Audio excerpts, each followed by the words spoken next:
making meatball subs. We're going to start by making a little tomato basil sauce with our meatballs that are spicy sausage and beef combined.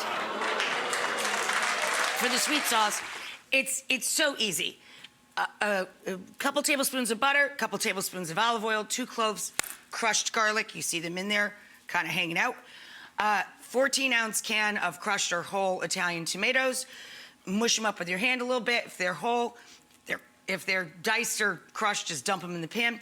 And then we add a little bit of passata, like half a bottle, like a cup and a half. We'll get you through.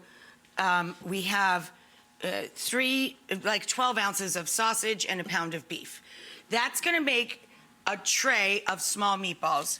When we're making the meatballs, think 5 per sub, right?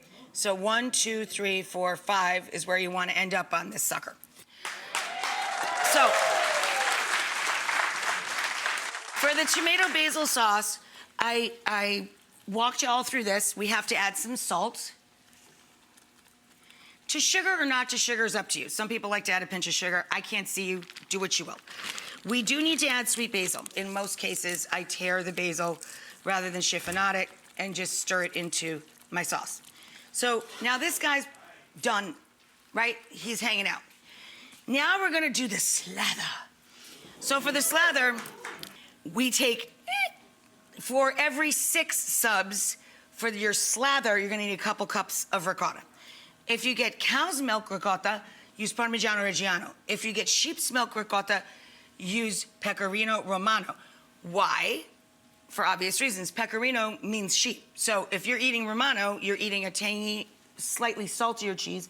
If you're eating Parmigiano, you're eating a cow's milk cheese that's a little nuttier and butterier. They're equally delicious. Very delicious. You could even go completely crazy and use a handful of each. Who cares?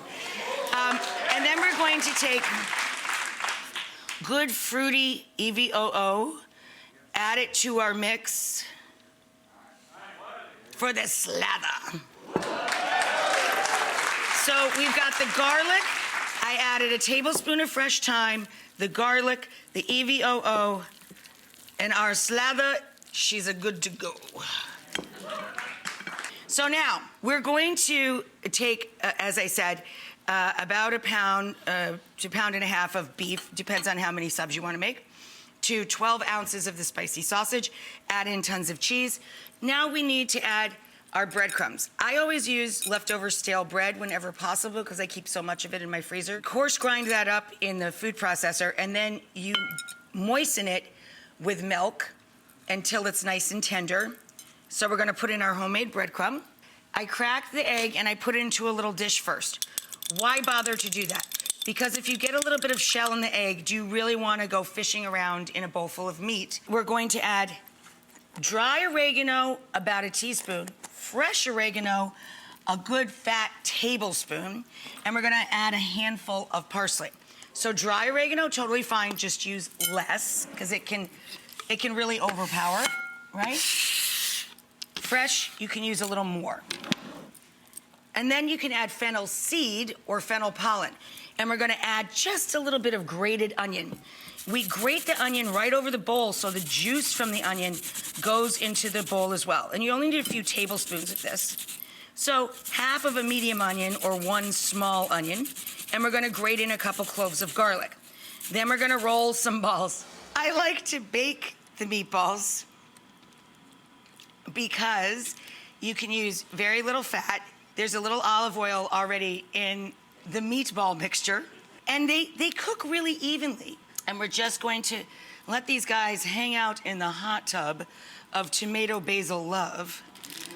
Now, we're gonna give these guys just a gentle turn in the tomato basil sauce. Now we got the warm bun. It's gonna get the slather. Oh.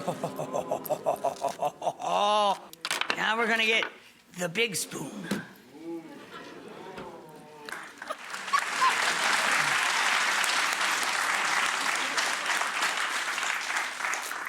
Try getting that at the drive-thru. Boom.